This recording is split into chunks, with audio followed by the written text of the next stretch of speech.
des lampes qui viennent de Scandinavie, du Danemark, de Pologne, de Slovaquie, référencées avec le nom du designer. L'identité, c'est le design des contemporains, des années 50 à 70. Ça nous arrive parfois de déborder dans les années 80, 90, 2000, voire sur des luminaires référencés de grands designers, des choses comme ça. Mais on essaye vraiment de rester dans cette époque-là.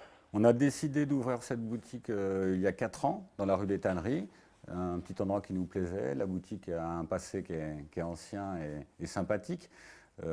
Et on a décidé, comme on faisait ça par passion, de l'appeler J'aime. Donc c'est J''M, J'aime. Attention, le principe c'est de la remplir. Et lorsqu'elle est vide, eh bien, on la ferme, en principe pour 3 semaines, 1 mois, afin d'avoir le temps de partir. On fait entre 4 et 5 000 km à chaque fois. Et donc on revient, on re-remplit la boutique, et en général elle se vide en 1 ou 2 mois. Et voilà, ça fait 4 ans que ça dure. On chine exclusivement des choses qui nous plaisent. Moi, je serais incapable de vendre un meuble qui ne me plaît pas. Je ne suis pas commercial.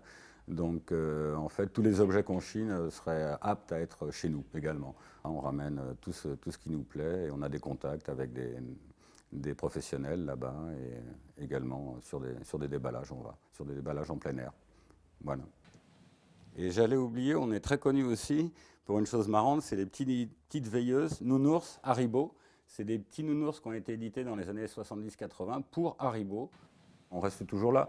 On a décidé de garder cette boutique parce qu'elle est petite. On veut pas. C'est vraiment un esprit familial. C'est fait vraiment dans un esprit de copain. Nous, on se contente de peu, donc on trouve que c'est très bien comme ça. Ça nous suffit. Les gens, ça leur plaît. On a vraiment des relations amicales avec nos clients.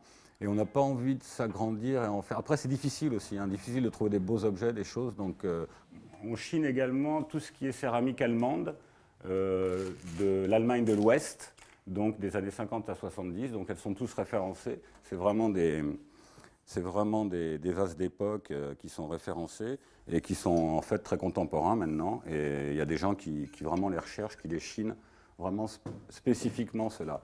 Et ils sont vraiment sympas et très jolis. Les médias sont en grande partie la raison pour laquelle ces époques sont revenues à la mode. Maintenant, moi je crois comprendre pourquoi. Les matériaux employés déjà étaient incomparables à ce qu'on peut employer maintenant. Les choses étaient faites pour durer, on construisait pour durer. Moi je me rends compte en nettoyant, en démontant les objets et tout, c'est vraiment fait avec des matériaux de qualité, ce qu'on ne retrouve pas maintenant, puisque maintenant on construit pour jeter. Après, il y a les couleurs, c'était très coloré, c'était gai, c'était l'après-guerre, les gens avaient envie de rigoler, avaient envie de sourire et de s'éclater et faisaient peut-être un peu plus attention à leur intérieur.